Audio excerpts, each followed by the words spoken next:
1999 का करगिल युद्ध भारत को संभले या फिर भारत को पाकिस्तान पर विश्वास करे कुछ समय ही हुआ था। 2001 में फिर पाकिस्तान ने वही किया जिसके लिए वो जाना जाता है, वादा खिलाफी और आतंकवाद। भारत की पार्लियामेंट में 13 दिसंबर 2001 को आतंकवादियों ने हमला किया। 5 आतंकवादी या फिर उससे ज्यादा लोग सपोर्ट सिस्टम लेकर पार्लियामेंट में घुस आए। हालांकि उनको वहां मार गिराया गया, लेकिन यह अटैक इतना बड़ा था कि भारत ने फिर दोबारा से पाकिस्तान को चेता दिया कि अब जवाब उसी की भाषा में पाकिस्तान को मिलने जा रहा है। इसके बाद लगातार पाकिस्तान पर दबाव बनना शुरू हुआ।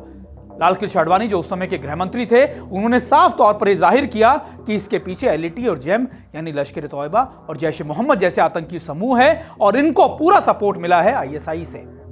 भारत ने अपने जितने अलायंस थे या फिर आप कह सकते हैं कि अंतर्राष्ट्रीय तौर पर कई बड़ी कंट्रीज इसको लेकर खुलकर सामने खड़ी हो गई और पाकिस्तान को लगने लगा कि अब पाकिस्तान के खिलाफ कोई बड़ा सैन्य कदम उठाना वाकिफ है भारत की तरफ से।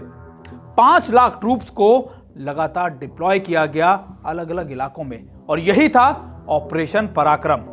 ऑपरेशन पराक्रम एक ऐसा ऑपरेशन था जिसने पाकिस्तान को कुछ समय में यह एहसास दिला दिया कि भारत अब पाकिस्तान के खिलाफ कुछ बड़ा करने वाला है, ना सिर्फ एलओसी पर बल्कि वेस्टर्न बॉर्डर्स पर भी। माना जाता है कि 3 डिवीजन आर्मर्ड की यानी टैंक्स, आर्टिलरी, ये सारी डिवीजन जो हैं वो अलग अलग इलाकों में डिप्लॉय कर दी गई। भारत अपनी तेजी से मुस्तैदी और अपनी एक कह सकते हैं जवाब की तैयारियां कर बैठा था। लेकिन 12 जनवरी को 2002 में परवेज मुशर्रफ ने यह बयान दिया कि वो पाकिस्तान के उन सभी आतंकी समूहों के खिलाफ कार्रवाई करेंगे और यह आश्वासन उन्होंने इंटरनेशनल प्लेटफॉर्म पर इंटरनेशनल एजेंसीज को और दूसरे देशों को भी दिया। भारत को लगा शायद पाकिस्तान सच में कुछ करना चाहता है, लेकिन कहते हैं ना कि पाकिस्तान अपनी आदतों से बाज नहीं आता। मई महीने में फिर एक बार फिर पाकिस्तान के ही आतंकियों ने दोबारा से भारत के एक आर्मी कैंप को टारगेट किया जम्मू में, जिसमें 30 से ज्यादा लोगों की जान गई। इसमें मुख्य रूप से भारत के वो नौजवान थे या वो बच्चे थे, वो महिलाएं थी जो आर्मी के सोल्जर्स की वाइफ थी। भारत ने फिर सोचा कि अब पाकिस्तान को उसी की जवाब देना जरूरी है। मछली इलाके में भारत ने अपने 8 मिराजेस के एक बड़े अटैक को अंजाम दिया, जिसमें पाकिस्तान के 28 से ज्यादा जो कहते हैं कि आतंकी या फिर उनके जो सोल्जर्स हैं मारे गए। और ये वो कैंप्स थे जहां पर पाकिस्तान बहुत तेजी से एक्टिव हो रहा था या फिर अपने आतंकियों को घुसपैठ कराने की कोशिश कर रहा था।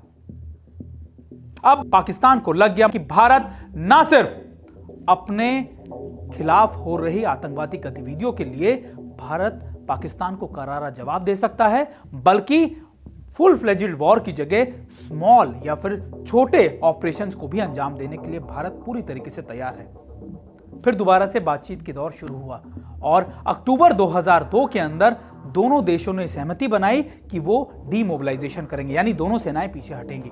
और इसी के बाद 2003 के अंदर दोनों देशों के बीच में सीजफायर वायलेशन का जो एग्रीमेंट साइन हुआ वो दोनों ने यथास्थिति बना ली। लेकिन ऑपरेशन पराक्रम ने यह दिखा दिया कि भारत की पार्लियामेंट या भारत के किसी भी जगह पर अटैक को भारत पूरी तरीके से युद्ध के तौर पर लेगा और वो किसी भी अंतर्राष्ट्रीय दबाव में नहीं आएगा।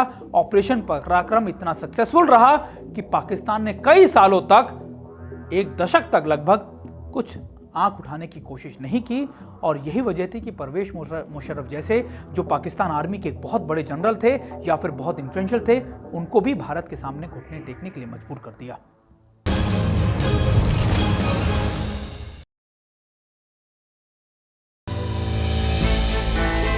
हमने की गलती फिर एक बार, कोरोना ने किया दोबारा प्रहार। मास्क, 2 गज दूरी, करें अपनी सुरक्षा खुद। कोरोना टीका हम सबको लगाना है, मिलकर साथ समझदारी से कोरोना को हराना है।